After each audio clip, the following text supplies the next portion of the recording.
Welcome to Fluent Phonics.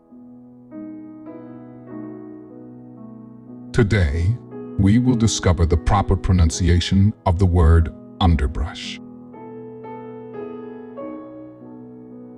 Underbrush. Underbrush. Underbrush.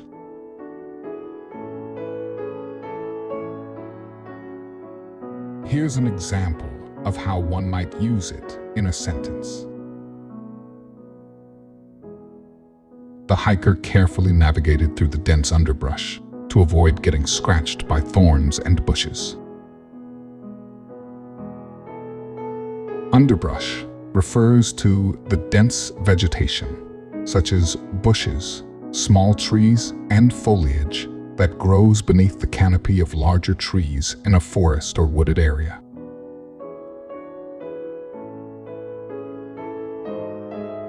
Thank you for your time. If you enjoyed this, please like and subscribe for further content.